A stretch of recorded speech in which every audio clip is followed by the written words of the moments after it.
Queste persone abitano insomma, in case anche messe a disposizione dall'Ater, quindi voglio dire è una situazione anche io penso privilegiata, non ci sono situazioni di abuso edilizio o di situazioni di precarietà diciamo, nella loro abitazione, hanno avuto evidentemente anche dal comune la possibilità di integrarsi realmente, ma questo passa attraverso innanzitutto i comportamenti concreti, altrimenti rimangono parole al vento. Abita in un alloggio Ater di Santa Bona, uno dei 3 giovanissimi giostrai protagonisti dell'inseguimento e del drammatico schianto in viale Luzzatti, in cui sono rimasti feriti anche 2 poliziotti. Lo ha sottolineato il prefetto Maria Rosaria Laganà al termine del Comitato per l'Ordine e la Sicurezza dedicato all'episodio, ponendo l'accento sul fatto che non si tratta di 3 ventenni lasciati allo sbando o emarginati perché nomadi, e intendendo così che la loro condotta non ha alibi. Una comunità che, come dire, insomma, più volte manifesta la volontà di integrarsi, ma che poi scivola ancora su questi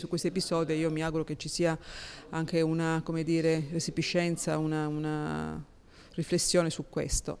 Il prefetto ha ribadito la necessità di intensificare i controlli per cercare di contrastare innanzitutto i furti. Perché scappassero, il questore Vito Montaruli, che esprime solidarietà ai poliziotti feriti, lascia che sia la squadra mobile a stabilirlo. Vi posso dire il perché i nostri operatori si erano interessati a questo episodio, perché qualche minuto prima erano intervenuti presso un'azienda dove era stato consumato un furto. Controlli nel territorio invocati anche dal sindaco Mario Conte, a costo dice di essere impopolari. Ho chiesto maggiore rigidità nei controlli, dopodiché purtroppo viviamo in uno stato dove la legge non garantisce le persone per bene. Questa è un'amara verità, lo stiamo vedendo perché chi ha compiuto questi gesti si trova già a casa mentre i nostri agenti sono ancora in ospedale e chi invece ha investito nella propria attività per un mese non potrà più lavorare.